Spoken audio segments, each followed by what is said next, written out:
Hello friends, welcome to Suja Samayal. இன்னைக்கு நாம பார்க்க போறது ஒரு cleaning tips. இது நம்ம கிச்சனுக்கு ரொம்பவே யூஸ்ஃபுல்லா இருக்கும். நம்ம கிச்சன்ல நாம ரெகுலரா யூஸ் பண்ணிட்டு இருக்கிற தோசை தவா நாம ரொம்ப நாள் க்ளீன் பண்ணாம வச்சிருந்தோம்னா அங்கங்க இந்த மாதிரி கருப்பா பிடிச்சு போயிடும். இதனால நமக்கு தோசை சரியா போட வராது. இன்னைக்கு இந்த தோசை தவாவை நாம எப்படி க்ளீன் பண்றதுன்னு பார்க்கலாம். அதுக்கு முதல்ல நாம தோசைக்கல்லை நல்லா ஹீட் பண்ணிக்கணும்.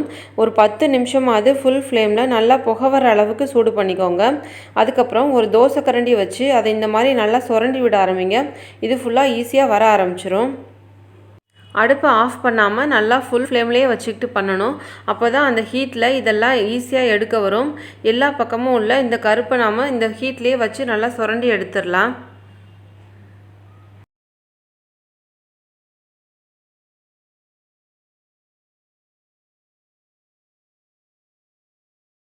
இப்போ பாருங்கள், முக்கால்வாசி அந்த பிளாக்காக இருந்தது எல்லாம் வந்துருச்சு. இப்போது மிச்சத்தையும் நல்லா எடுத்துடலாம்.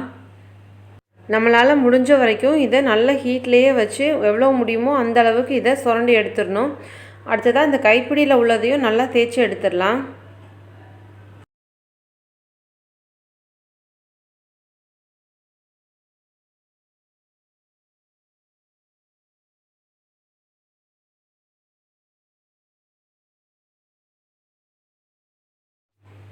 முடிஞ்ச வரைக்கும் எல்லாத்தையும் தேய்ச்சி எடுத்தாச்சுங்க.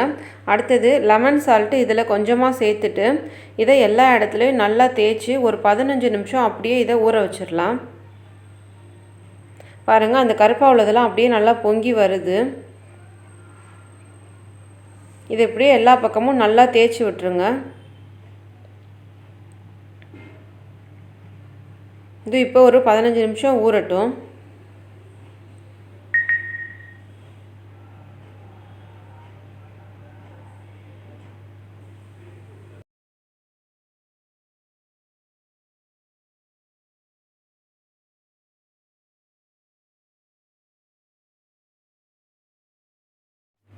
பதினஞ்சு நிமிஷம் நல்லா ஊறுனதுக்கப்புறமா இதை சும்மா தண்ணி தாங்க ஊற்றி கழுவி எடுத்து வச்சுருக்கேன். அடுத்ததாக இதை நம்ம ஸ்டீல் ஸ்க்ரப்பர் வச்சு விளக்கலாம். இந்த கருப்பாக உள்ளதெல்லாம் ஒரு 2-3 வாட்டி விளக்குனாலே இதெல்லாம் போக மாட்டேங்குதுங்க.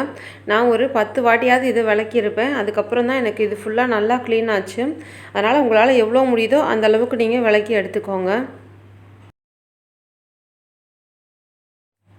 இந்த தோசைக்கல்லோட அடிப்பகுதியெல்லாம் நல்லா க்ளீனாக தாங்க இருந்துச்சு. ரொம்பலாம் ஒன்றும் இல்லை. சும்மா ஒரு 1-2 வாட்டி மட்டும் நல்லா விளக்கிட்டு கழுவிக்கிட்டேன்.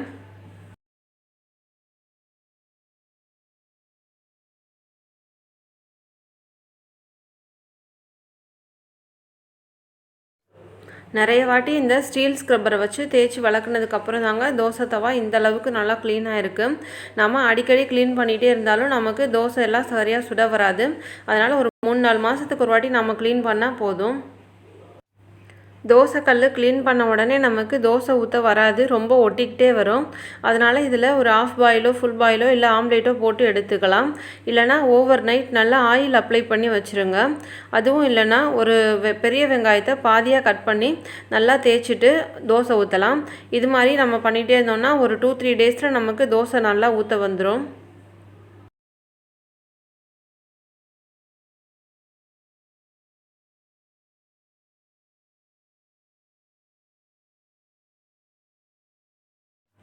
இந்த கிச்சன் டிப்ஸ் உங்களுக்கு ரொம்ப யூஸ்ஃபுல்லாக இருக்கும்னு நினைக்கிறேன்.